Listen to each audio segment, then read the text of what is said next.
Terus kapan Om kira-kira naiknya Dior lagi loh ya? Itu perkiraan 2029 akhir.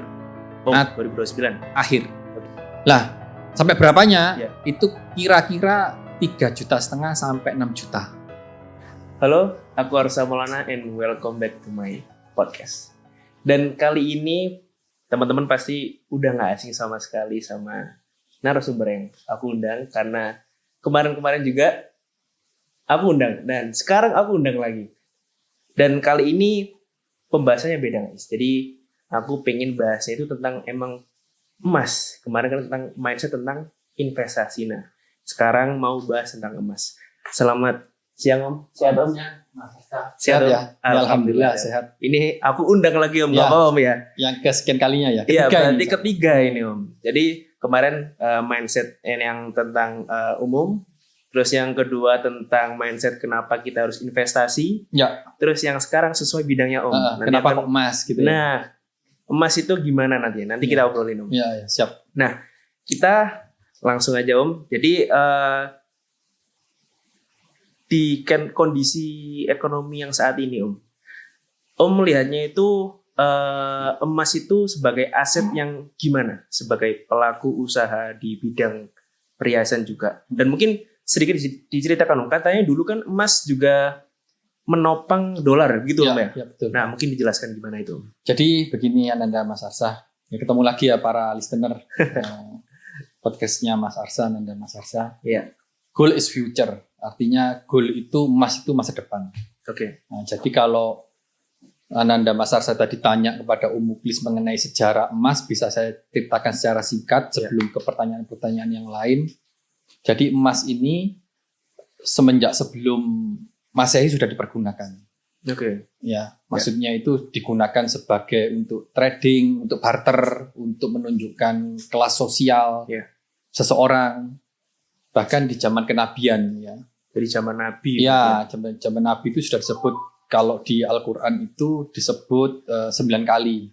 Itu salah satunya di surat Al-Imran ayat 14. Minas sahabi wa fiddah. Di situ ada disebut tentang emas dan perak. Oke. Indah di dalam pandangan manusia, bahwa manusia itu salah satunya yang dipandang indah itu adalah emas dan perak. Ya. Kemudian di Injil dikatakan, di Injilnya itu kurang lebih Nabi Isa alaihissalam ya, 417 kali kata-kata emas itu disebut. Kemudian di Taurat itu 110 kali. Kemudian di Zabur itu 8 kali kata-kata emas itu. Emas itu ya. Itu kalau bicara masa sebelum Masehi ya. Iya, oke. Kalau setelah Masehi itu salah satu di Nabi Muhammad SAW dinar dirham. Oke. Nah, ini supaya investasinya ini bagi para kid zaman now ya istilahnya, Ya, atau Gen Z lah. Gen Z. Itu tidak ragu gitu loh. Iya. Takutnya kadang-kadang kalau nggak diceritakan dari sebelum Ya, Masehi, historikalnya. ya historikalnya sekarang istilahnya itu setelah Masehi, sekarang berarti kalau sudah 6.000 tahun yang lalu digunakan sebelum Masehi, berarti ditambah sekarang 2026 berarti kurang lebih 8.000 sudah. Oke. Yang data yang ada itu emas itu disebut-sebut di kitab suci tadi itu. Wow. Artinya supaya tidak ada apa Nanda Mas Arsa, tidak ada keraguan. Oke. Gitu loh. Ya. Takut rugi, takut apa gitu kan. Ya. Ya, makanya dari zaman sebelum Masehi itu Ananda Mas Arsa, lanjut kepada zaman kenabian, Khalifatul Rasyidin, setelah penerusnya para Nabi Muhammad SAW, itu ada dinar dan dirham. Dinar itu emas, dirham itu perak. Kemudian lanjut lagi, ini sejarah-sejarah secara singkat ya. Iya, secara singkat. Supaya kalau kita sejarah ini aja bisa jam-jaman. Kan lebih. Jadi kalau mau full teaser sendiri teman-teman. Ya, gitu. Jadi disingkat-singkat. Kemudian terjadi Perang Dunia Pertama, 1914 sampai 1948. Mohon maaf, 1914 sampai 1918 maksudnya. Perang Dunia Pertama itu di kejadian tahun, kemudian di Perang Dunia Kedua, 1939-1945 itu yang ditanyakan Anda Mas Arsa tadi. Ditopang. Nah, di antara Perang Dunia Kedua itu diawali salah satunya itu dibentuklah sistem namanya Bretton Woods Agreement. Oke. Jadi di Bretton Woods Agreement itu setiap mencetak uang emas dijamin di pegging namanya, di hedging dengan logam mulia. Waktu itu dihargai 35 per troy. Waktu itu tahun 1944 Juli di New Hampshire Amerika sana. Perjanjiannya itu. Lah di sela-sela itu tahun 1933 itu pernah juga Franklin D. Roosevelt itu presiden Amerika saat itu melarang rakyatnya menimbun emas dan wajib menyetorkan kepada negara. Karena waktu itu kan ada perang dunia pertama tadi, dampaknya itu kan ada kerusakan sehingga ketika menyimpan emas itu disita sama negara, kalau enggak dikasihkan denda. Nah, kemudian besoknya sama Franklin namanya resolusi eksekutif 6102. Perintah eksekutif order dari presiden Franklin D. Roosevelt itu menyatakan harus setor emasnya rakyatnya itu tadi. Itu berarti saking pentingnya emas di zaman Perang Dunia Pertama itu, di situasi negara kolab itu yang dibutuhkan adalah emas. Dari setelah dikumpulkan itu Franklin D. Roosevelt langsung besoknya menetapkan emas itu naik 80% harganya. Jadi misalkan sederhananya sekarang 1 juta berarti jadi 1.800.000. Maka yang punya emas setelah setor ke negara tadi jadi uang sisanya, yang asetnya yang ada itu kaya raya mendadak. Orang yang pegang emas saat itu. Di saat mungkin mohon maaf saat itu harga properti, harga saham hancur, salah satunya hanya emas yang bertahan. Nah itu. Kemudian loncat tadi yang Bretton Woods Agreement tadi itu. Kemudian tahun 71 Agustus tanggal 15 itu dicabut sama Presiden Nixon. Nah, namanya Nixon Shock. Nah semenjak itu setiap mencetak dolar tidak lagi di-pack dengan emas tadi ya. Karena salah satunya Amerika untuk membiayai geopolitik geoekonominya itu sudah nggak mau terikat dengan emas tadi. Akhirnya ada data yang perlu saya sampaikan. Oh boleh. Ya. Kalau ada data. Ya. Nanti harga pasca keluar dari gold standar karena berkaitan dengan angka Mas Arsa.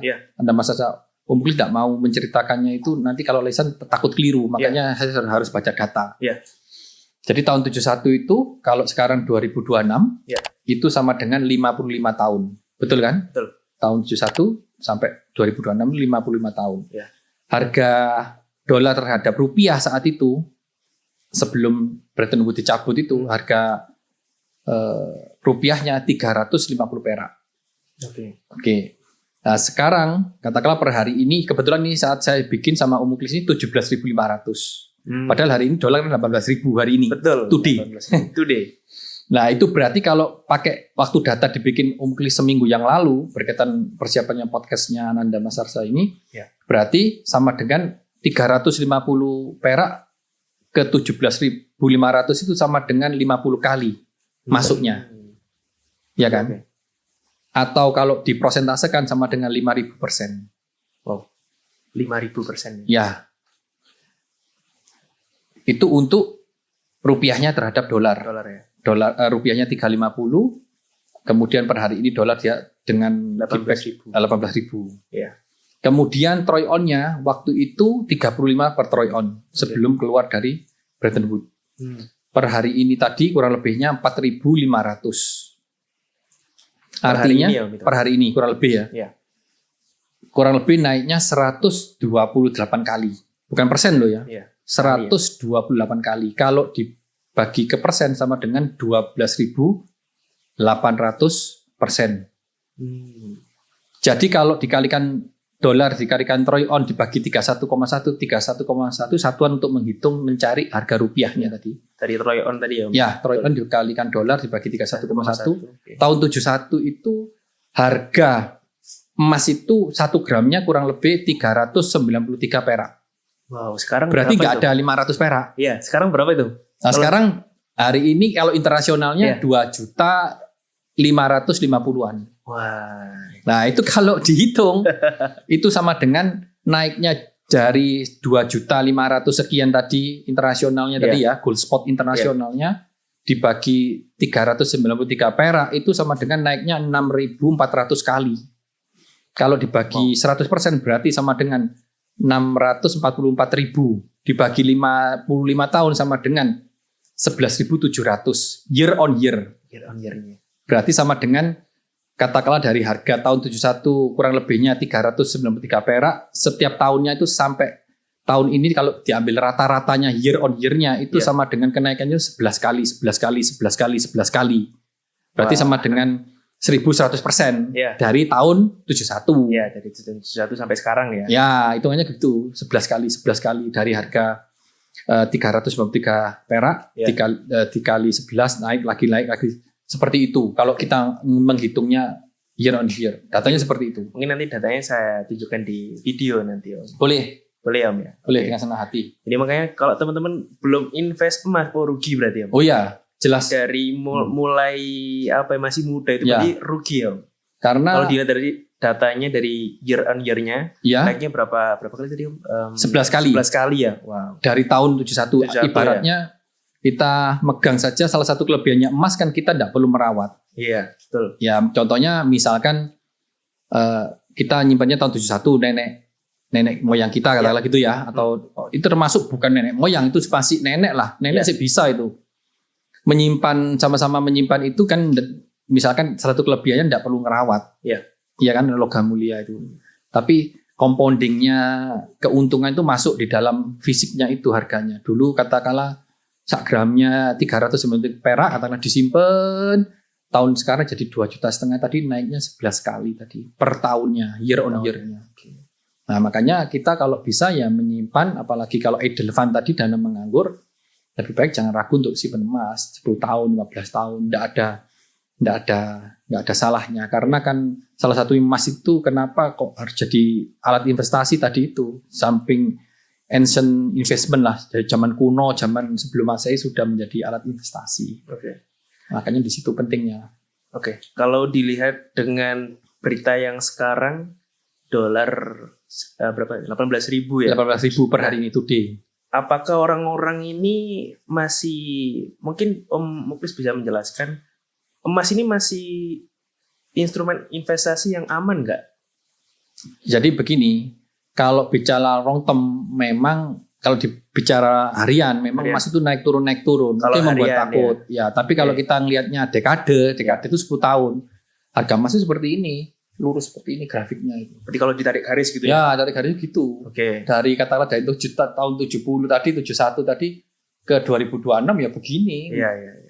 Ya, makanya kita harapannya dari podcast ini dan bagi para listener nanti supaya menjadi ilmu ini kajiannya tentang year on year-nya tadi itu. Karena kenapa? Karena emas ini sumber daya yang diberikan oleh Allah SWT, oleh Tuhan kita, yang istilahnya terbatas di bumi hanya itulah. Sedangkan semua negara itu kan semua punya mata uang. Salah satunya the big country, pemimpin dunia itu adalah Amerika. Sudah terlepas dari emas. Akhirnya money supply-nya bertambah. Setiap krisis itu pasti kayak krisis COVID kemarin. Makanya emasnya naiknya kan barusan setelah COVID. COVID kan 2020, 2021. Kemudian emasnya naiknya coba dicek itu. Mulai 2023 sampai sekarang naik. Jadi setiap money supply ditambah karena ada krisis. Yang paling ditakuti sebuah negara itu kan krisis atau resesi. Karena dibentuknya suatu negara itu Ananda Mas Arsa, tujuannya itu satu. Siapapun negara itu dibentuknya itu untuk memakmurkan rakyatnya. Kalau ingin rakyatnya makmur, tidak tahu dengan cara berhutang, nyetak duit lagi untuk menggerakkan ekonomi. Lah otomatis kan terjadi inflasi. Inflasi menaiknya barang dan jasa tadi itu. Semakin tinggi inflasi, hedgingnya adalah emas. Makanya ini memang emas ini Ananda Mas Arsa hubungannya ada dengan geopolitik, dengan geoekonomi global maupun domestik. Makanya sering disebut safe haven tadi. Nah, simpanan surga lah ibaratnya kan gitu. Karena mungkin yang dimaksud simpanan surga itu artinya penyelamat ya, safe itu penyelamat. Mungkin salah satunya karena mungkin salah satu sumber daya yang dititipkan Tuhan kita di bumi ya. Salah satunya kan emas. Berarti kayak bahasanya God money. Ya jadi kan kalau di ilmu finansial orang-orang ada uang itu ada 3. Ananda Mas Arsa. God's money itu tadi uang dari Tuhan. Itu salah satunya emas. Kemudian money from government. Itu pemerintahnya bikin uang kayak kita IDR. Kalau Amerika mungkin dolar ya kan. Kalau Inggris pound sterling dan lain-lain. Kemudian money from people adalah kripto. Kripto. Yang 2009 adanya Bitcoin itu. Itu penyebutannya di dunia keuangan itu seperti itu. Jadi kita harus punya ketiga-tiganya kalau apalagi si muda ya, kalau si muda seperti Mas Arsa. Dipelajari semua itu. Kalau kata episode kemarin Om Kris tuh sempat mengatakan teman-teman. Jadi investasi itu bukan dibandingkan tapi disandingkan. Betul ya, teman-teman. Betul ya Om ya. Jadi emang kalau mau invest di saham juga boleh, kripto boleh, emas juga boleh, tapi disandingkan. Karena apa Nanda Mas Arsa? Di setiap instrumen investasi itu ada plus minusnya. Iya.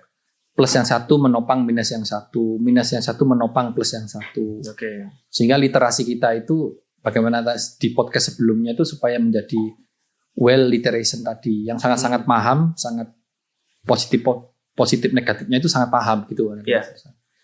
Tapi kalau sekarang Om, banyak orang yang nggak paham kalau mau invest emas itu di apa Om. Kadang orang itu bingung mau di perhiasan atau di logam mulia. Nah begini. Itu bedanya apa Om? Antara perhiasan dan logam mulia. Jadi orang-orang biar tahu gitu.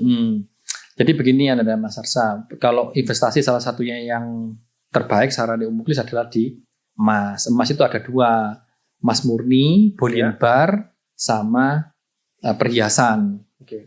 Nah, jadi kalau perhiasan itu dari logam mulia tadi, emas murni tadi dicampur dengan tembaga perak atau dengan alloy, dibikin sesuai kadar yang diinginkan di masyarakat tertentu.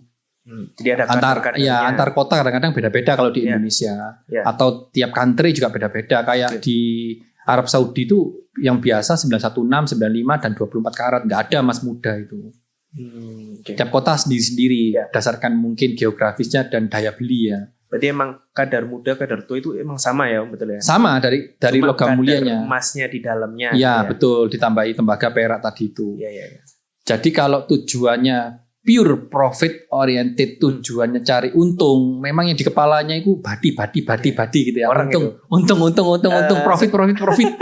Itu ya alam sadar manusia. Pengennya untung. Nah, untung terus, ya belilah logam mulia. Gitu loh. Ya, gold bar istilahnya. Jadi purity-nya itu kadarnya itu 9999. Kalau jangan beli perhiasan. Berarti apa biasanya 24 karat. Ya, 24 karat. Gitu. Dan kalau perhiasan kenapa kok jangan kalau memang tujuannya pure profit oriented? Ya karena di dalam perhiasan itu ada biaya-biaya jasa. Ini perlu saya terangkan ke Anda Mas Arsa juga termasuk para listener ya. Ini mungkin belum banyak yang tahu. Iya, karena nanti kadang-kadang kan biasanya mohon maaf rame di sosmed ya komplain terhadap toko emas secara umum. Kenapa kok potongannya banyak? Kenapa rusak kok dipotong? Kok gak untung-untung? Padahal emasnya naik banyak karena ada biaya dua. Biaya yang harus ditanggung oleh konsumen tadi. Keuntungan konsumen terhadap perhiasan yang dipakai.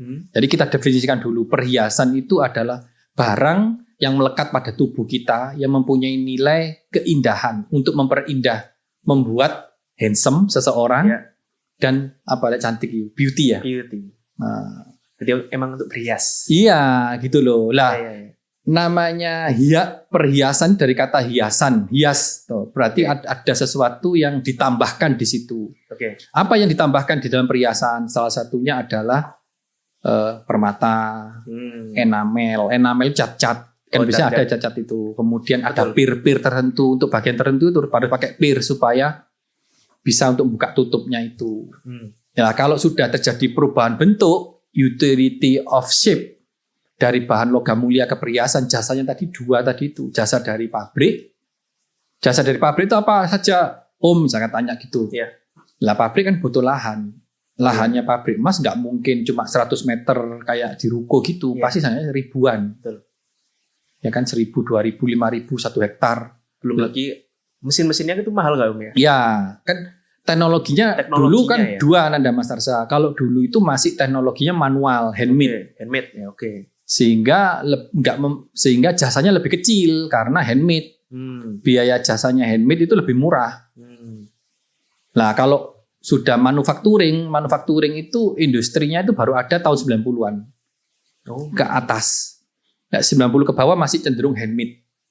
Sekarang sudah jarang yang handmade.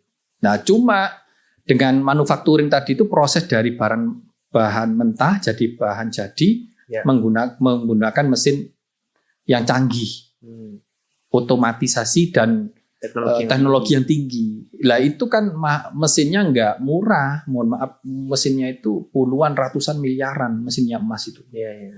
Itu Anda Mas Arsa. Oke. Lah setelah ada mesin, setelah ada tempat, ada place, ada mesin, ada operator.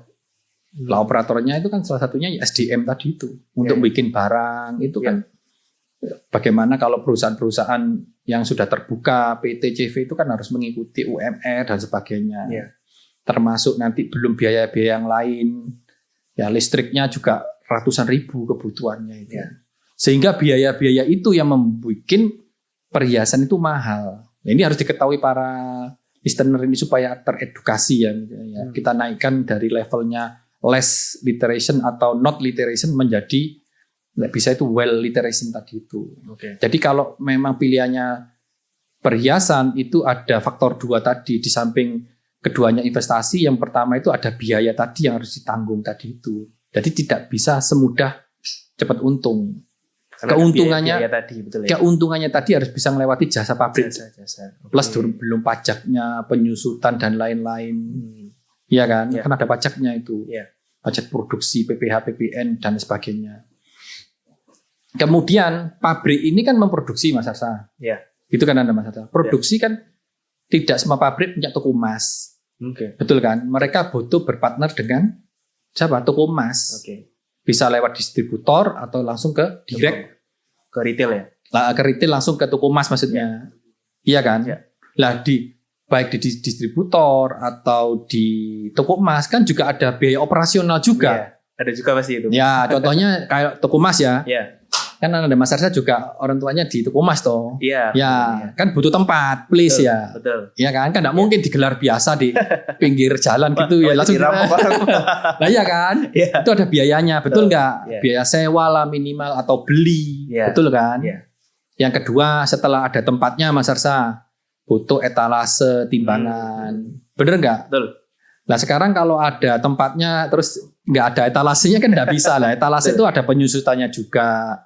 Ya betul. Ada timbangannya. Timbangannya nggak bisa seperti zaman dulu. Mas Arsa mungkin belum tahu manual dulu. Kalau dulu itu timbang satu barang itu bisa 5 menit 10 menit. Oh yang ini yang timbangan yang biasa dipakai broker-broker pinggir jalan itu loh. Jedek itu kan itu nambahin sedikit 100 mili, 200 mili. Lah itu kan mahal itu timbangan yang itu sekitar 50 juta kalau yang merek-merek yang mahal itu. 30 juta, 50 juta. Lah itu kan pembiayaan namanya kan. Lah itu setelah ada toko, ada etalase, ada timbangan, perlu apa karyawan. Betul nggak? Ada semua nggak ada yang layani ya. Ngambil sendiri habis Mas. Iya kan? Otomatis ada karyawan. Dan ini kan biaya operasional. Kemudian perlu listrik dan lain-lain termasuk pajak. Ya kan Anda masalah. Sehingga jasanya dari pabrik dan jasa dari toko inilah yang menjadikan perhiasan itu tidak mudah untuk naik. Gitu loh. Keuntungan konsumen terhadap perhiasan yang dipakainya itu harus melewati 2 jasa ini tadi. Nah, apalagi kalau perhiasan itu ya Nanda Mas Arsa, kalau HP itu Mas Arsa kira-kira ganti, mohon maaf modelnya HP ganti itu berapa bulan menurut sampean itu? Katakanlah bukan sampean beli ya, maksudnya sampean itu tahu kalau Apple sekarang keluar yang baru, besok lagi tahun 2 tahun lagi, setahun lagi keluar, bisa sih butuh setahun lah atau setahun setengah ya. Biasanya setahun. Ya, mobil juga begitu. Kalau yang facelift semua berubah itu 5 tahun, 4 tahun. Kalau yang dikit-dikit setahun setengah. Emas itu modelnya itu tiap minggu ganti. Tiap minggu. Sehingga fashionnya itu sangat tinggi. Nah, maksudnya Muklis berarti perhiasan itu semakin tidak mudah untung karena itu. Modelnya bergerak terus. Lah enggak bisa konsumen itu, mohon maaf, semisal punya pemikiran, loh sekarang emas berapa?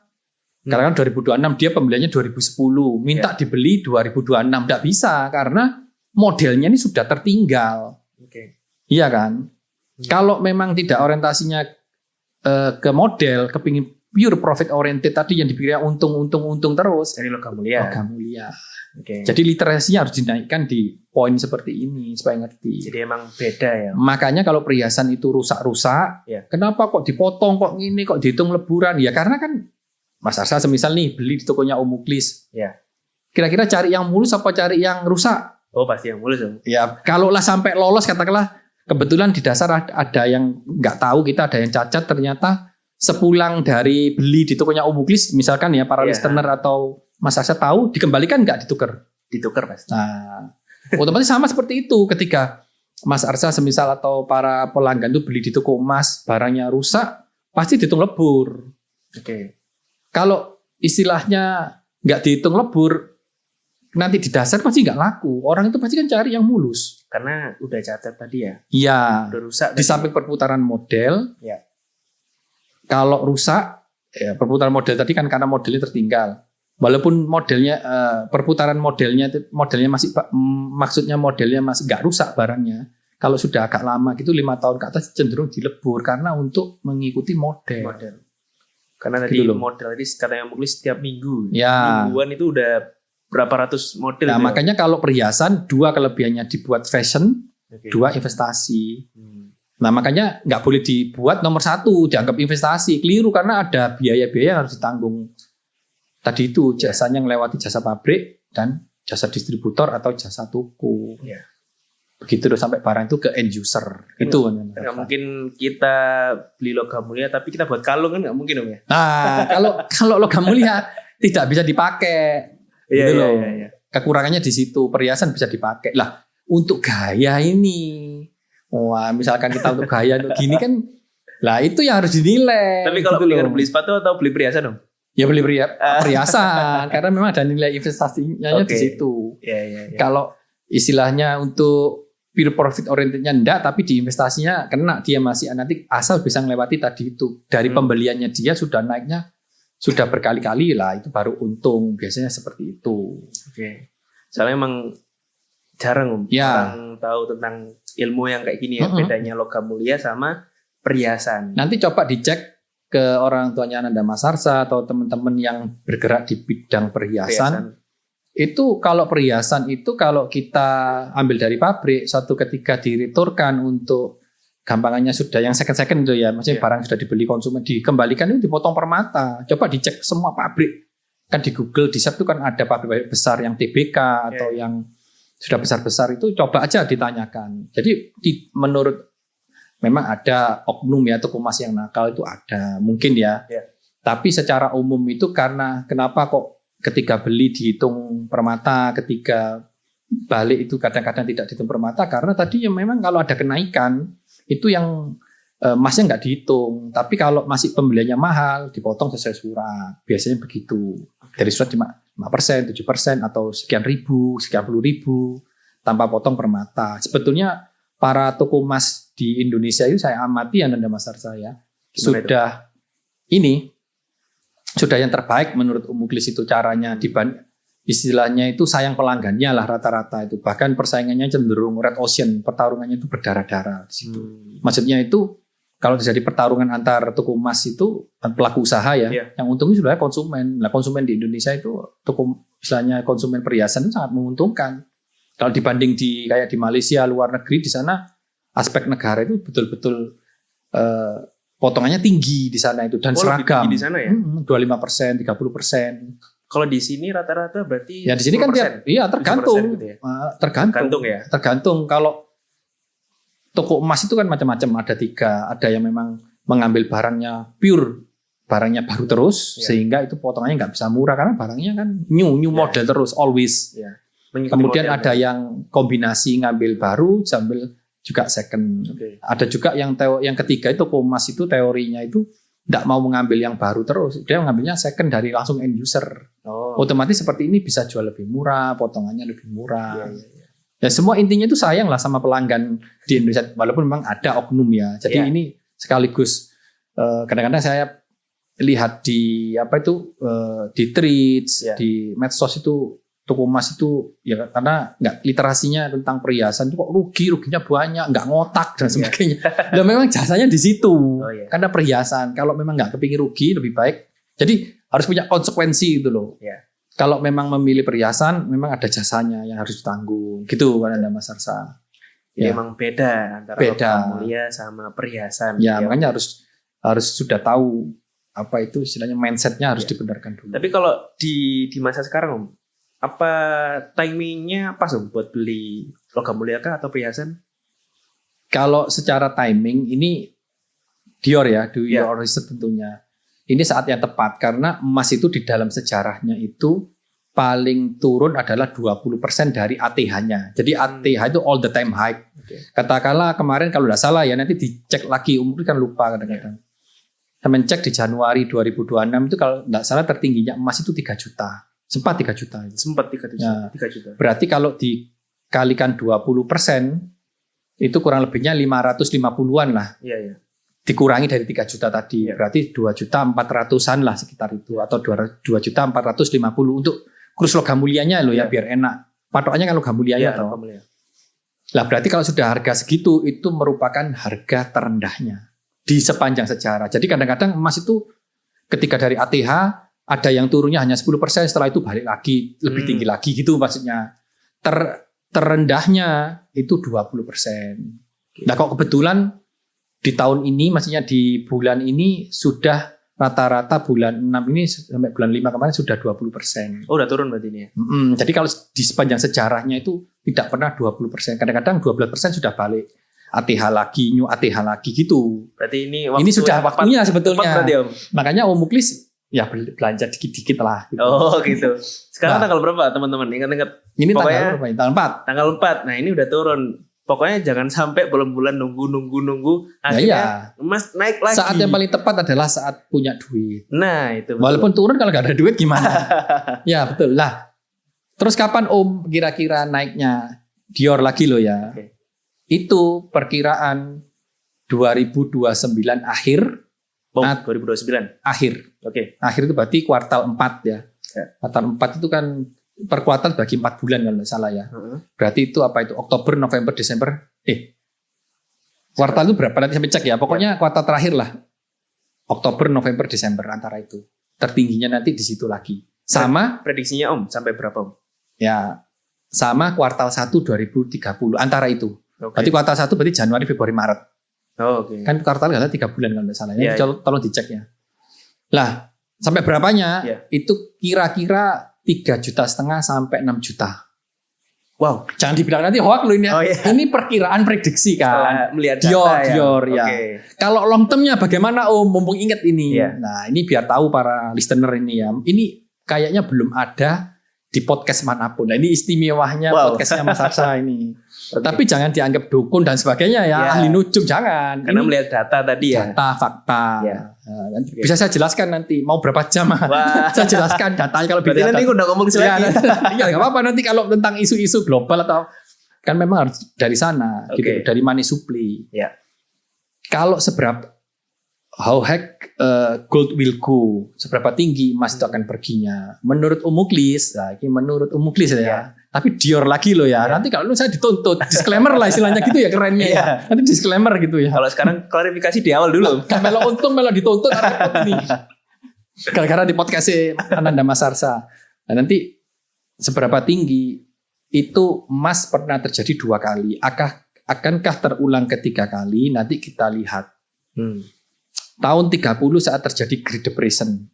Inflasi Weimar namanya. Emas dibanding DJIA, nanti dicek DJIA itu apa para listener ya. DJIA itu Dow Jones Industry Average, saham gabungannya Amerika ya. Misalnya kumpulan saham-saham blue chip lah di sana. Kalau di sini IDX lah kalau di Indonesia ya. Itu 1:1. Pernah hampir 1:1. Kemudian tahun 80 pernah terjadi lagi hampir 1:1 lagi. Tahun berapa? Tahun 80. Saat terjadi revolusi Islam Iran. Ya. Nah, kalau sekarang terjadi lagi, nanti coba dicek sama Ananda Masyarakat. Kalau tidak salah per hari ini saham Dow Jones-nya itu 50.000 sekian. Kurang lebihnya ya. Dicek saham gabungannya Amerika. Kalau dikalikan dolarnya 18.000 per hari ini dibagi 31,1 itu kisarannya loh ya. Nanti dicek lagi soalnya nggak pegang kalkulator. Itu kurang lebihnya antara 28 juta. Wow. 20. Kapan Om? Nah, dior lagi ya. Iya. Dan disclaimer 2040 2045. Oke. Itu mumpung masih lama guys, jadi beli sekarang. Itu. Loh, kenapa kok bisa begitu ya Om? Ya sama. Karena satu, saya tidak bisa boleh terlalu vulgar karena berkaitan dengan data intelijen dan sebagainya. Enggak, takutnya kan rawan bicara terlalu. Itu kan publik yang salah ya. Dipublish kan. Jadi harus ada sedikit kata-kata yang diperindah gitu. Baik yang internal maupun yang eksternal. Enggak boleh di-loss nanti. Kok dipanggil BI, kok dipanggil Intel, BIN nanti repot ini nanti gitu loh. Ya contohnya apa itu tadi money supply tadi kan ditambah terus gitu loh. Ya sehingga nanti dari 2040-45 lah harganya itu ditaksir segitu tadi itu. Harganya itu. Ya. Berarti emang sekarang waktu yang tepat karena lagi turun ya? Ya, lagi turun. Sekarang lagi bulan 6. Juni. 4. Ya. Juni lagi turun. Nah, sebelum emas mahal berarti emang sekarang waktunya untuk beli ya? Ya, DCA dollar cost average dibeli rata-rata atau bagaimana, yang penting niatkan untuk investasi. Supaya kuat investasi harus punya tujuan. Misalkan gimana itu tujuannya? Punya tujuannya. Contohnya misalkan nabung emasnya itu punya tujuan, oh ini tak buat nikah, gitu ya. Okay. Gitu ya. Jadi ada visinya. Ini tak buat anakku nanti ngelahirkan gitu. Ini tak buat nanti punya rumah. Ini tak buat anakku kuliah. Itu kuat pasti. Gak mungkin dijual. Tapi cuma invest mari ngono meneh ketok HP, ketok tempat baru alamat dijual, tidak kuat. Harus punya limitnya, harus self talk-nya itu. Ada kata yang tidak bisa dikatakan di alam bahasa itu namanya self talk. Mengatakan aku harus punya, katakanlah gitu. Ada Mas Arsa misalnya harus dikatakan saya nanti usia 30 harus punya 1 kilo emas gitu, dengan cara halal ya opo lah gitu caranya, atau 1 gram 2 gram gitu. Harus punya programnya apa? Udah ditanam gitu. Ya di otak kita. Iya. 5 tahun lagi 100 kilo. Wah. Nah boleh kan, nggak apa-apa. Walaupun nanti tidak tercapai kan jatuh di antara bintang-bintang minimal, walaupun tidak 1 kilo punya 1 gram kan nggak apa-apa. Sudah pencapaian. Yang penting ada perubahan. Gitu loh. Oke, jadi emang banyak investasi. Karena begini, mohon maaf, syarat menata masa depan satunya investasi emas itu pemberitahuan kita untuk menata masa kini. Masa depan itu tidak akan bisa tertata. Jadi Anda Mas Arsa, para listener mau menata masa depan, pemberitahuan kita untuk menata masa kini. Masa kininya yang ditata, bukan masa depannya. Apa yang something to do sekarang ini, gitu loh. Itu nanti bisa pemberitahuan untuk menata masa kini. Syaratnya untuk menata masa depan, pemberitahuan masa kini 2. Apa itu? 1, damai. Lesson number 1 lagi. Nanti teman-teman diingatkan lesson number 1 itu apa. Balik lagi ke episode yang berikutnya. Ya, yang pertama lesson number 1. Yang pertama tadi. Ya itu dulu, harus damai dulu. Nggak bisa kalau tanpa damai. Ya, wong kadang baru punya HP Apple gitu ya baru. Gara-gara tengkar mbek pacare banting ya, besok beli lagi nyicil lagi, enggak kaya-kaya. Iya kan, kudu tenang, masalahnya di apa, kan ditaruh HP-nya kan gitu. Iya, betul. Betul kan? Baru punya rumah karena enggak satu visi misi dengan pasangan, muara dibakar rumahnya, habis itu nyicil lagi lah, bodoh itu. Itu contohnya, iya kan? Tenang. 2 harus sehat.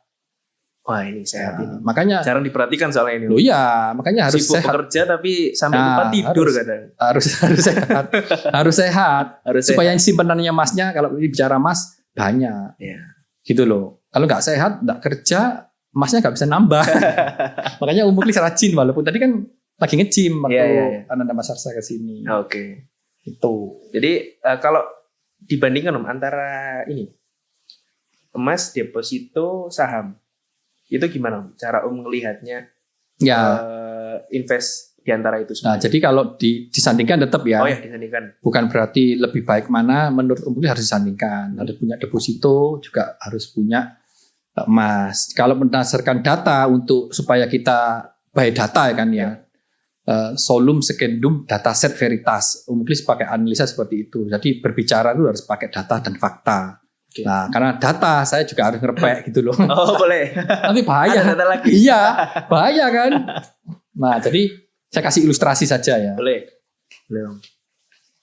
Kalau investasi emas dibanding deposito, katakanlah ini bicara tahun 90 ya, sampai tahun 2026.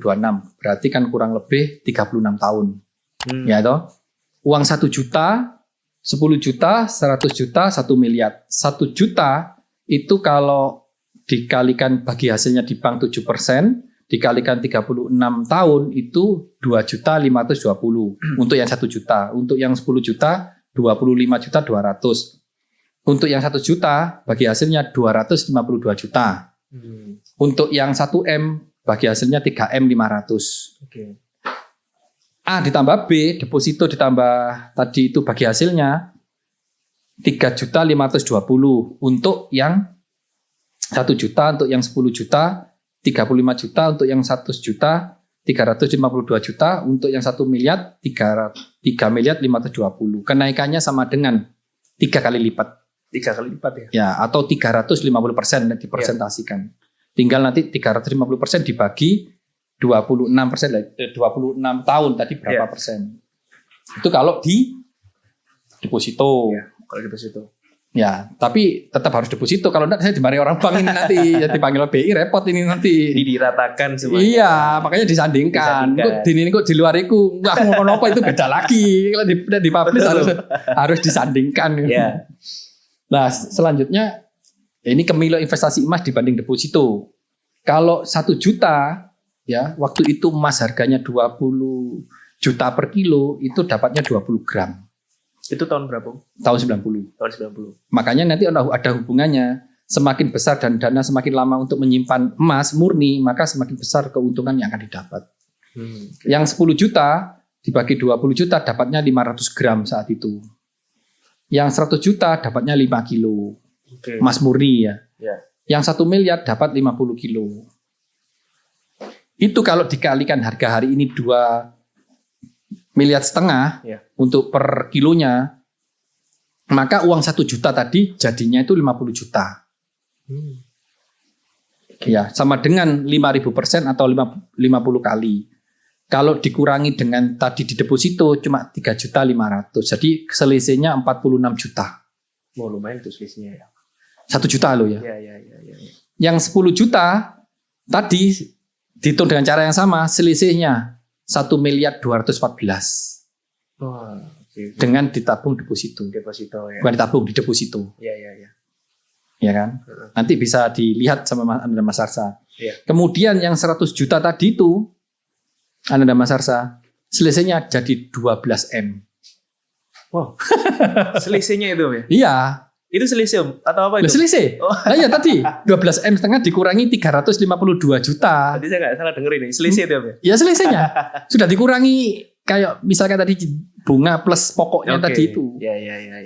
Ya yang 1 miliar itu selisihnya 121 miliar. Jadi kesimpulannya semakin besar dana dan semakin lama. Ya. Harus semakin lama. Karena jadi jangka panjang. Iya, jangan dinteni terus saya pas beli kok setengah bulan kok durung muda-muda gitu loh. Iya, catnya. Kok apa goal spotnya ya stres sendiri. Aduh, harus idle fund ini uang nganggur tadi itu. Iya. Mindsetnya harus dirubah. Iya. Ya nongki-nongkinya dikurangi. Doom apa tadi? Doom spendingnya. Betul. Itu. Ini karena OJK kemarin melaporkan generasi Gen Z adalah generasi yang paling stres. Karena belum. Menurut OJK nanti di googling sendiri kalau tidak percaya. Gue jangan muklis sih ngomong stres. Stres itu bukan gila, stres itu tertekan kan akibat tekanan dari luar karena hubungan, keuangan, hubungan itu pacar dengan orang tua, dan apa itu pemicu stres. Bukan gila. Tidak bisa keluar dari stres itulah masuk namanya. Nah, nanti bicara masalah beda lagi topiknya ya. Itu gitu loh. Depresi nggak kuat sampai akhirnya guyu-guyu dewi di pinggir jalan, bunuh diri lah itu. Itu kan Mas Arsa. Jadi emang kita itu harus menyandingkan semuanya. Jadi nggak dibandingkan tapi disamaratakan. Ya, ini boleh ada data lagi haji? Boleh. Nah, biar sekalian. Boleh. Biar kelihatan kemileuannya itu gimana gitu kan. Nggak hanya deposito. Tapi tetap harus deposito loh ya. Kalau nggak saya didatangi orang BI nanti. Tetap harus disandingkan. Karena Mas kadang-kadang ya itu ada kerugian tadi ya beli lama pas butuh, pas turun kan harus dijual rugi jadinya kalau pas butuh, kecuali ditaruh di Pegadaian atau ini bukan berarti endorse Pegadaian atau ke BSI yang memang secara atau bank juga bisa naruh emas ditaruh di bank juga bisa dapat digantikan, cuma dia ngambilnya akan diborgot lebih bawah harganya. Gitu loh. Ya. Ya, di Gadai itu kan diambil bawahnya toh, dihitung lebur lah. Ya. Untuk keamanan toh. Ya. Harga hipotek, harga di bawah itu. Nah, kalau sekarang Ananda Mas Arsa dibanding haji juga sama. Haji tahun 94 itu 7.250.000. Oke. Itu reguler ya. Reguler. Waktu itu emas harganya 23 juta. Itu berapa itu? Per kilo. per kilo itu dapatnya 315 gram. Oke. Tahun 2026 saya cek di embarkasinya ONH untuk area Surabaya itu 61 juta. Memang kalau dihitung biaya hajinya dari 7.250 juta tahun 94 ke 2026 naik 61 juta. Iya. Tapi kalau dihitung emas mengejutkan. Mengejutkan. Makanya ini penting ini. Ini juga belum ada yang hitung loh ini. Oh, baru belum di podcastnya Mas Arsa. Oke. Makanya nanti spesial ini Om ya. Iya, nanti ditaruh bagaimana supaya dipotong-potong supaya bagus. Supaya tertarik. Iya. 61 juta ONH reguler sekarang dibagi 2.500.000 harga hari ini itu hanya perlu 40 gram 900 mili. 40 gram. Tadi kalau tahun 9, jadi kalau misalkan kita tadi beli emas tahun 94 kurang lebihnya dengan uang 7.250.000 dibagi 23 juta dapat 315 gram, disimpan kemudian baru ditunaikan sekarang, maka sama dengan bisa memberangkatkan biaya hajinya kan jadi di 2026 kan 40 gram 900 mili dikalikan 3 orang sama dengan 122 gram 700. Masih sisa 192 gram dikalikan harga 2,5 juta hari ini, sisanya masih 480 juta. Ini masih bisa keliling ke Turki juga ini, ke Dubai juga harusnya gitu. Artinya apa? Apabila pada tahun 94 ongkos haji setara 7.250.000 sebanding 315 gram emas murni yang kita simpan, jika emas tersebut kita jual ongkos naik gaji 2026, maka kita bisa memberangkatkan 3 orang sekaligus, enggak 1 malahan, 3 orang. 3 orang. Masih ada selisih kelebihan uang 482 juta. Wow, ada sisanya tadi. Ada sisanya. Wah, itu luar biasa. Itu habis berangkat pulang dari haji, beli mobil bisa gitu ya? Nah, ini ada contoh mobil lagi. Oh, ada lagi mobil. Oke. Beli mobil ada lagi. Nah, ini apa? True story. Iya. Jadi orang tuanya Mas Muklis tahun 2004 nyebut merek enggak apa-apa kan, ini bebas kalau apa. Tahun 2004 itu beli Honda Accord yang paling tinggi, VTIL waktu itu, limited. Itu harganya 368 juta saat itu ya, waktu 2004. Itu ya. Itu harga emasnya 121 juta per kilo. Itu sama dengan 3 kilo 40 gram emas krusnya. Andai kata, ini kita andai kata. Waktu itu niatan beli mobil itu ditunda tapi disimpan emas. 3 kilo gampangnya gitu ya. 2026 harganya memang naik. Sekarang untuk Accord VTIL itu saya cek kemarin 970 juta. Jadi hampir naik 3 kali. Wah, ya kan 368 jadi 970 juta. Iya. Itu sudah hybrid itu sekarang yang bagus yang hybrid ya. Kalau dibagi 2,5 juta itu sekarang cuma perlu mengejutkan Ananda Mas Arsa, perlu hanya 388 gram. Tadi kan 3 kilo lebih, ini hanya 388 gram. Artinya kalau 38 gram dikalikan 3 mobil itu hanya perlu 1 kilo 1 on. Sudah dapat 3 mobil. 3 mobil. Kemudian dikurangi 3 kilo 41 gram tadi, sisa berat 1 kilo 8 on 77 kilo. Masih ada kilo itu? Ada kilonya. Bukan. Oke. Dikalikan 2.500.000. Masih sisa berapa? 4.692. Waduh. Itu borong mobil bisa itu. Dapat Mercy lagi. 2 sih bisa ini. Jadi kesimpulannya, pada dasarnya biaya hidup, living cost akan biaya dan jasa semakin naik per tahunnya. Dengan investasi emas berarti kita melindungi diri, hedging dari kenaikan biaya dan jasa. Terbukti contoh kurs emas terhadap deposito tadi, ongkos haji dan mobil. Sebetulnya contohnya ada dari 10, tapi kan jadi membacakan ini seperti nggak jadi asik.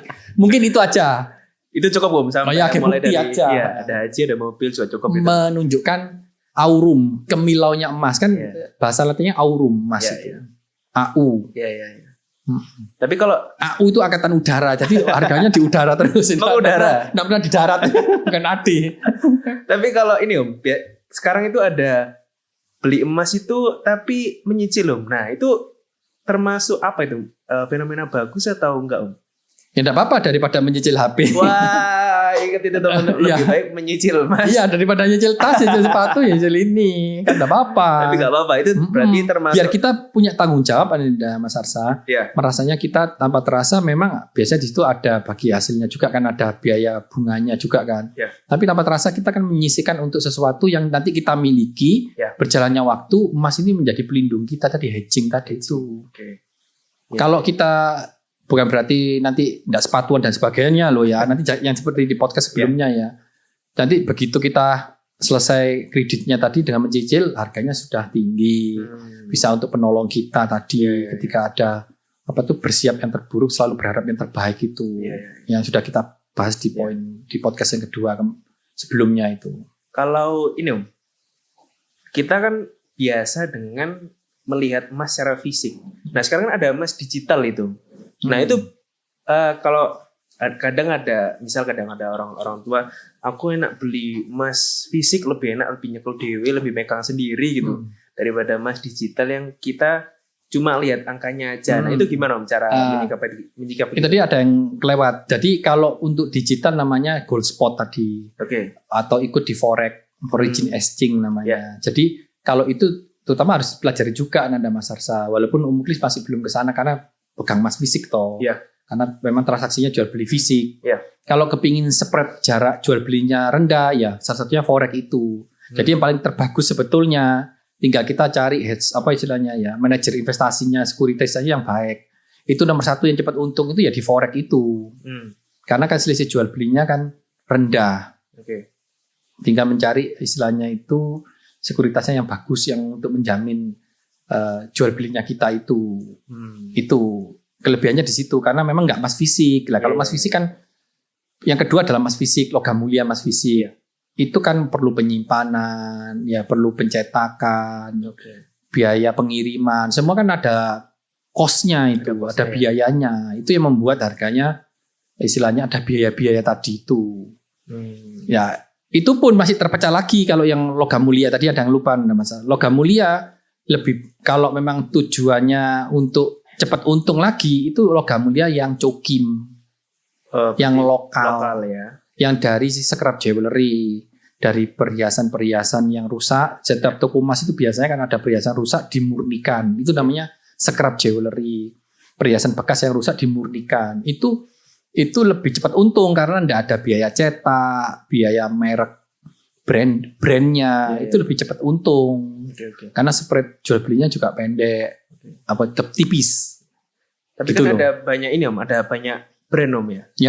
Tadi ada mungkin orang-orang teman-teman belum banyak yang tahu Cukim ini ya. Nah, tapi orang-orang ini taunya adanya ada Antam, UBS, Galeri 24 dan merek swasta lain-lain ya. Merek swasta lain. Nah, itu bedanya apa itu? Nah, kebetulan kalau yang ini Ananda Mas Arsa, kalau logam mulia Antam kan punyanya BUMN. Punyanya negara, sehingga kelebihannya ya aman dan meyakinkan mempunyai negara. Nah, kemudian punyai negara lagi yang baru ada itu setahun 2 tahun ini Pegadaian. Galeri 24. Itu ya juga punyanya BUMN, Badan Usaha Milik Negara. Cuma kalau memang yang Antam ini kan memang biaya cetaknya terus banyak dicari sehingga kadang-kadang harganya itu supply demand-nya begitu, supply-nya agak kosong gitu, Ananda Mas Arsa, atau ada kemacetan di produksinya di Antamnya sendiri, harga langsung naiknya itu ada sedikit harga yang di luar pasar resminya gitu loh. Tapi ya wajar karena supply demand toh. Ya contohnya supply demand itu seperti ini loh Ananda Mas Arsa, bukan berarti toko emasnya nakal. Ini perlu diketahui para listener ya, sama seperti kita waktu Covid kebutuhan masker, saya masker satu box itu mungkin kan 10.000 atau berapa ya. Bro, begitu tidak ada sampai 100.000, 120.000 kan per box itu. Karena susah tadi ya. Nah, supply demand gitu loh ya, sama seperti itu. Ya memang hukum pasar itu seperti itu. Nanti kalau supply-nya sudah kebanjiran lagi akan normal gitu loh. Makanya bisa ada alternatif selain itu Pegadaian. Terus yang swasta tadi UBS itu salah satu pabrik yang terbesar di Indonesia, termasuk di Asia kalau tidak salah ya. Itu yang terbesar UBS. Itu juga bagus. Istilahnya ini Ananda Mas Arsa, para listener juga harus paham. Yang penting itu kalau menurut Umuklis loh ya. Bisa jadi menurut Mas Arsa beda, menurut para listener beda. Yang penting itu metalurginya. Metalurgi itu ilmu tentang logamnya. Kalau logamnya sudah 9999, menurut Umuklis ngapain cari yang mahal-mahal. Saya tidak nyebut merek loh ini ya. Yang penting itu kadarnya sama. Yang kita cari kan profit orientednya. Nah, itu gitu loh. Yang penting itu. Itu loh. Lah cuma karena setiap kenapa kok Umuklis menyediakan Antam? Ya karena permintaan konsumen, permintaan Pegadaian, UBS gitu. Untuk tujuan profit oriented itu bisa Cokim atau London yang 1 kilo itu. Begitu. Di toko Umuklis berarti semuanya radium. Ready dengan senang hati. Semuanya beli dimanapun boleh, beli dengan senang hati. Kalau kepingin tanya dulu ke tokonya Umuklis juga boleh, tidak jadi masalah. Rezeki Mama Mimbatatin Allahi rizquha, sudah ada yang bagilah rezekinya itu, tidak masalah. Yang penting ini edukasinya itu supaya mau investasi khususnya emas. Baru yang ketiga tadi perhiasan. Ya berarti kalau ingin cepat untung sebenarnya harus masuk di forex itu tadi. Cuma ya tadi itu tidak non fisik kan begitu. Baru yang logam mulia tadi itu. Tapi kenapa orang-orang ketika misal ada krisis atau apapun itu larinya ke emas? Iya, pasti larinya ke emas. Nah ini nanti seperti yang tadi yang disambungkan yang tadi ya. Ketika nanti Amerika itu kan utangnya sudah 9 triliun US. Kalau utangnya Amerika. Lah itu kan otomatis menyertai duit. Terus kan yang membayar inflasinya kan dunia. Dengan naiknya barang jasa. Karena kan semua di back dolar. Kayak haji, ya komoditi, semua kan. Semuanya. Besi, harga emas, semua di back oleh dolar. Nah intinya kesimpulannya, ya emas akan naik terus karena dengan adanya inflasi tadi itu. Nah ketika terjadi inflasi sampai resesi, krisis barang itu, jual aset, mohon maaf ya kalau waktu poin itu ya, kan ada istilahnya itu ada inflasi, ada deflasi, ada krisis, ada hiperinflasi. Pokoknya semua penyakit ekonomi lah. Semua itu pasti ada penyakitnya gitu loh. Ya kayak manusia kan sama Nanda Mas Arsa. Bisa sehat tadi, bisa sakit. Nah pas sakit ini, pas sehat, emas itu juga masih mengeluarkan cahayanya, kemilaunya. Iya, karena inflasi, dia hedgingnya inflasi. Pas terjadi kalut, misalkan nanti Amerika itu sampai indeks kepercayaan namanya DXY, indeksnya dolar itu sampai turun. Itu ketika mata uang dunia yang dari tahun 71 digunakan adalah Amerika. Ketika terjadi kepanikan, semisal contoh adanya BRICS, tahu Brasil, Rusia, India, Cina, Iran. Itu kan mau bentuk aliansi sendiri, dengar mau mata uang sendiri. Lah otomatis penggunaan dolar kan kurang. Lah itu kan orang panik. Akhirnya larinya ke emas. Lah sementara mau pegang uang BRICS, masih baru. Lah itulah contohnya ketika money supply itu ditambah, tujuannya suatu negara itu memakmurkan rakyatnya, pasti dengan cara berhutang, nyetak duit lagi. Lah untuk Amerika biayai operasional, gampangannya itu APBN-nya Amerika lah untuk pengeluaran ini dan itu makro mikro ekonominya kan perlu duit yang besar. Kalau tidak bisa dia berhutang dan menerbitkan treasury bill, bond, note, surat utang lah. Kalau di Indonesia obligasi lah. Apa ori di Indonesia itu surat utang, dia menerbitkan surat utang. Tapi kalau surat utangnya nggak terbeli, katakanlah menerbitkan 1 miliar ternyata cuma laku 300 juta gitu. Maka 700 juta itu yang nyetak duit adalah nanti bank sentralnya The Fed. The Fed-nya Amerika yang nyetak duit untuk pendanaan fundingnya operasional. Nah itu yang membayar inflasi nanti dunia. Makanya emas dari tahun 71 setelah keluar dari Bretton Woods Agreement tadi kan secara dekade kan gini. Kalau dilihat grafik dan masih bisa 28 juta. Masya Allah. Emang harus beli sekarang teman-teman, daripada nanti udah mahal. Buy gold now. Walaupun cuma setengah gram. Tapi gini, tadi Om Muklis bilang kalau kita juga ada sehat, ada sakit. Nah orang-orang itu kadang duitku tak simpen aja wis, nggak usah tak beli emas gitu. Nah dana darurat ini sebaiknya apa Om? Berupa investasi atau uang? Atau apa itu? Ya kalau disimpan saja, ditabung di celengan jangan. Tadi sudah kita bahas di podcast yang sebelum-sebelumnya itu kan nggak boleh. Secukupnya hanya untuk, jadi fungsi uang ada 3, medium of change, unit of account, store of value. Ya kalau banyak-banyak jangan. Kalau bisa loh ya, disandingkan tadi. Harus ada yang diinvestasikan supaya tujuannya salah satunya diinvestasikan itu melipat gandakan toh. Mengalahkan inflasi yang sudah kita bahas di podcast sebelum-sebelumnya itu 2,5% itu kita harus mencari di atasnya itu, gitu loh. Ya, terutama ini kan Anda Mas Arsa, inflasi yang tidak terkejar itu 3 Anda Mas Arsa, pendidikan, kesehatan juga masuk. Kesehatan masuk, rumah. Makanya Gen Z ini bisa kesulitan beli rumah nantinya karena rumah tambah mahal, tanah dan rumah semakin mahal. Lah hedgingnya cepat-cepat ya tadi itu. Ya, makanya harus ada planning. Planning dari misalkan jumlah anaknya banyak ya enggak apa-apa, asal tambah harus banyak. Tambah kerjanya sergap gitu, harus rajin, gitu harus semakin amanah lah. Itu. Jadi jangan disimpan. Ya harus investasi. Jadi kalau emang dana darurat juga naruh emas juga boleh gitu. Ya, jangan malah salah berpikir ditabung aja gitu ya. Ditabung boleh ya. Tapi di bank jangan di celengan. Nah, celengan kan tetap bawa bantal. Jangan. Kalau itu ya mungkin 100.200 buat beli apa besok kan repot kalau ke bank bawa tuh selalu ngambil 100 gitu ya enggak apa-apa. Maksudnya kalau yang tujuan uang tadi kan unit of account, store of value. Store of value-nya ini loh ada, kalau memang ada kelebihan idle fund, dana yang untuk memang bisa diinvestasikan dimasukkan segera. Salah satunya tadi ke emas. Jadi kalau ya jangan ke deposito semua, jangan ke emas semua, ya dikit-dikit lah. Kan boleh toh deposito berapa, boleh emas berapa, kan enggak masalah. Nanti kalau enggak ketinggalan kayak tadi harganya deposito dengan emas berapa tadi sudah dihitungkan. Tapi emas ini apa? Ada hal unik di dalamnya.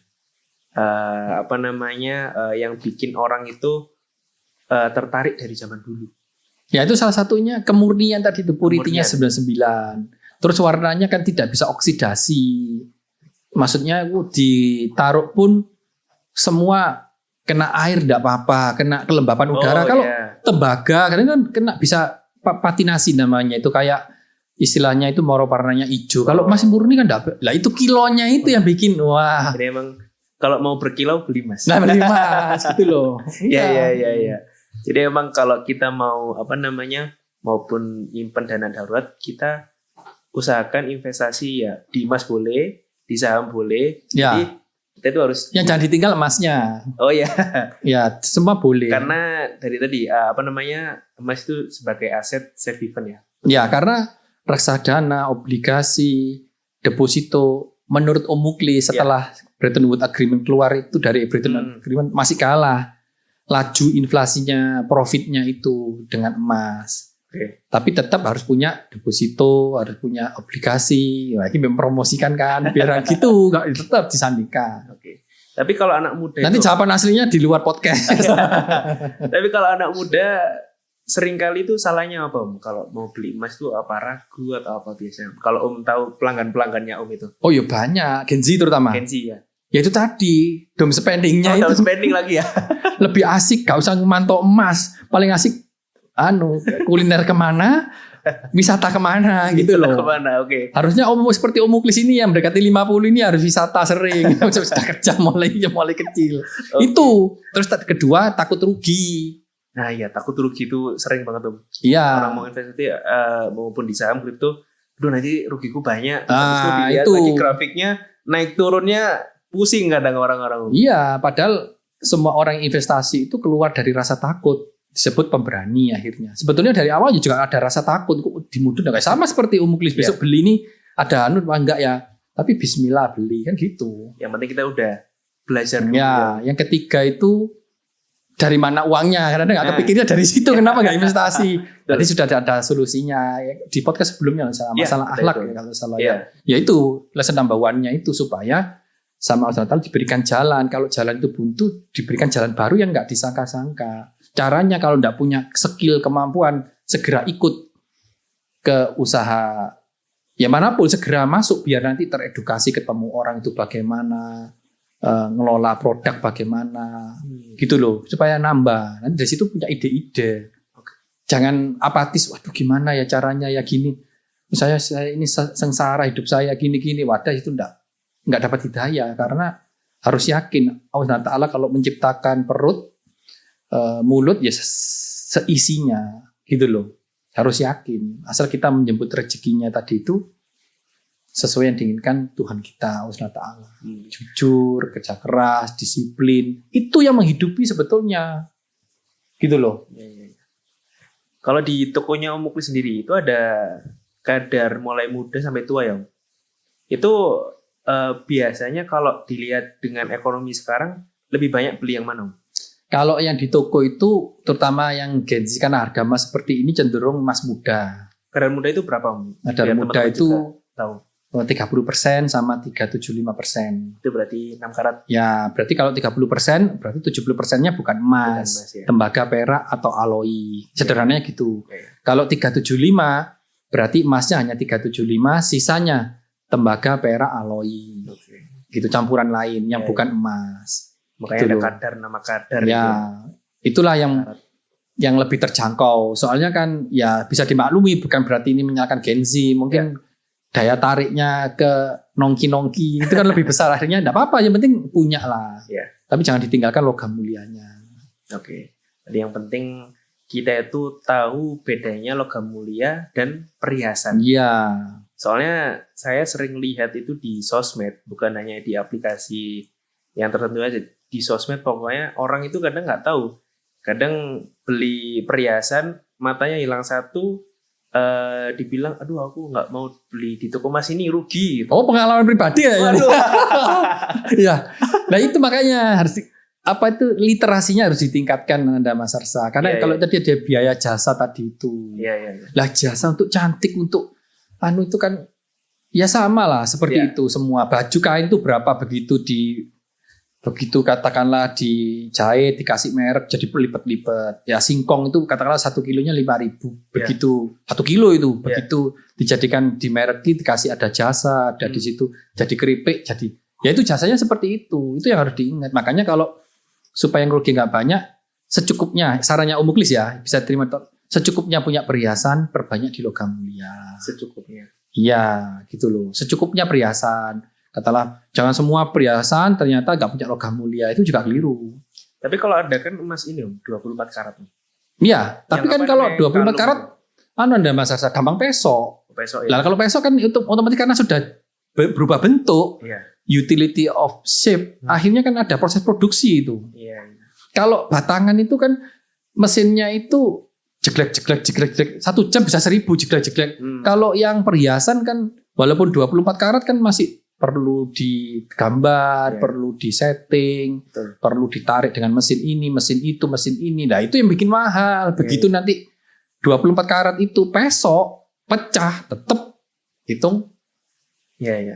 Hitung leburan, dikembalikan ke harga lokalnya tadi, mohon maaf, logam mulianya, jasanya untuk bikin hilang. Gitu. Soalnya memang kita ini kan kadang kurangnya literasi di situ. Ya. Di bagian emang yang bener-bener itu, yang informasi yang bener itu kadang nggak dibaca, tapi informasi yang kadang ada salah-salah itu, oh iya bener ini kayaknya. Jadi kadang kita itu salah informasi. Nah, untung sekarang saya udah emang expertnya di bidang perhiasan dari kan toko emas Bulan Purnama itu dari tahun berapa kalau boleh tahu? Tahun 89 sampai sekarang 37 tahun insyaallah. Udah 37 tahun ya di Malang ya. Jadi kan emang banyak sekali emang orang itu yang. Dan nanti coba ini ada Mas Arsa nanti itu? Ya semoga para listener ini punya rezeki, nggak harus modal besar. Dulu Bulan Purnama buka itu hanya modalnya 1 gram. 1 gram sekarang 250 juta kalau plus hari ini. Hari ini. Kan termasuk nggak besar. Tapi karena istilahnya itu sungguh-sungguh, jujur, amanah, asidik-asidku, akhirnya bisa seperti ini ke anak cucu. Ini dari orang tua saya itu founding father-nya itu hanya 1 on. 1 on dulu ya. Iya, makanya bagi para listener ini kadang-kadang untuk modal yang lain lebih besar di emas itu yang penting dari kecil tekadnya yang harus besar itu. Kerja keras, disiplin itu. Sambil nanti biar juga merasakan gimana sih buka toko emas, dikira untungnya banyak atau gimana gitu. Jadi Om mungkin juga merasakan Kalau buka toko emas itu untungnya berapa? Sedikit apa banyak? Dikit. Oh dikit ya. Ya, karena memang bagian dari investasi ya. Oke. 7%, 5% kan gitu. Iya. Berarti Ya. yang paling untung Kalau itu sebenarnya mahal konsumen banyak-banyak, iya. Apalagi sekarang persaingannya Red Ocean sudah menurut saya itu. Jadi saya kira sudah luar biasa toko emas di Indonesia ini, bahkan di daerah-daerah itu sudah memberikan yang terbaik menurut saya. Kalaupun ada penyalahgunaan ya oknum Ya. toko emas yang nggak amanah mungkin ya. ya. Oke. Kita tidak mungkin bisa 37 tahun Anda Mas Arsa kalau tidak amanah itu. Ya. Memang di Malang, kalau khususnya di Malang, Ya sama seperti orang rumah tangga lah. Gak akan bisa lama hubungan kakak adik, nggak Iya. bisa rukun, nggak akan bisa lama kalau nggak ada nilai-nilai agama di situ. Betul. Hubungan keluarga, ya termasuk bisnis juga, gitu loh. jadi emang toko emas dari Bulan Purnama ini udah 37 tahun ya. Ya, 37 tahun berdiri, jadi emang tahu bagaimana emas ini. generasi ketiga sekarang. Oh sekarang generasi ketiga. Ketika ke anaknya Om Muklis, anaknya para kakak itu generasi ketiga. Oke. Jadi emang kita itu benar-benar harus tahu, apalagi di era zaman yang sekarang ini, medsos ini, kita harus tahu, nggak asal kita tuh komen untuk kita rugi beli emas itu rugi gitu ya, Om. Jadi Ya, kalau kita emang tahu bener-bener, berarti kita mau investasi, berarti beli di logam ya, mulia. Jangan beli di perhiasan. Tapi ya kalau betul. teman-teman mau investasi sambil berhias, Nah itu. beli perhiasan. Tapi Nah, kalau betul. investasi emang jangka panjang dan emang itu mau untung banyak, beli logam mulia. Betul. Berarti sesuaikan tujuan investasinya itu apa. Iya. Kalau pure profit oriented, beli emas murni. Kalau memang untuk berhias sambil investasi, nanti ngelewati jasa bisa untung, Ya. beli perhiasan. Tapi ketika nanti rusak, ada resiko, sudah literasinya sudah paham bahwa Sudah memang paham. ada jasanya. Di Ya. situ maksudnya. Ya. Jadi Gitu loh. emang kalau mau Nggak bisa dihitung gini, lu sekarang berapa mas, harga berapa? Karena perhiasan ada model, Ya. bukan itu. Jadi emang kalau mau investasi sambil berhias, ya udah beli perhiasan. Ya gitu. Jangan sampai salah paham, sampai kadang itu berantem di toko ya. Ya. Kalau mau untung tapi udah barangnya peso atau apa. Pengalaman pribadi nih. Sering lihat tuh. Ya. Sering lihat. Ya. Jadi emang kalau mau beli invest di logam mulia, perhiasan sama aja, tapi tujuannya berbeda. Makanya saran sedikit Mas Arsa, Gimana? literasinya dinaikkan. Tadi literasi sudah dijelaskan. Ya. Yang kedua, kita kalau bijaklah dengan jari jemari, dengan di sosmed itu. Karena kita sebagai orang yang beragama harus bisa membedakan, ini nanti di topik yang lainnya ya. Ya. Antara saran, kritik itu bagaimana. Jangan sampai kita itu, mohon maaf, level komunikasi itu ada 5. Singkatnya, yang terendah itu asbun. Yang paling Asal bunyi itu kan? asal bunyi. Yang tertinggi itu wise, Ya. bijak. Jadi setiap tindakan, pikiran, perkataan itu tidak lepas dari hukum syariat, hukum positif. Lah asbun ini jangan sampai kita itu kecewa sedikit. Asbun, mohon maaf ya, asbun di sosmed nanti bisa terjerat Undang-Undang ITE nomor 1 tahun 2024 atau 2025 saya. Itu pasal 27A. Barang siapa menista di sosmed bisa kena 750 juta dan ancamannya 4 tahun kalau tidak salah. Itu loh, itu undang-undang yang baru seperti itu, undang-undang dari ITE yang sebelumnya. Ya. Jadi kita bijaklah, lebih baik misalkan kita komplain apapun, ada yang masalah di kita beli produk apapun, ditabayun lah baik-baik gimana ini kok seperti ini, sambil literasi kita investasi itu dinaikkan. Ya. Itu mana Mas Arsa? Jadi teman-teman, intinya podcast yang hari ini, kalau teman-teman mau investasi apapun termasuk di emas, Ya. intinya belajar dulu. Jangan sampai investasi itu kita malah rugi, harusnya malah untung. Jadi gitu teman-teman. Terima kasih Om Muklis sekali lagi udah datang di episode berapa ini? Ketiga kalinya saya undang. Terima kasih udah hadir.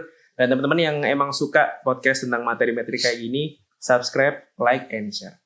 Oke teman-teman, bye-bye. Thank you.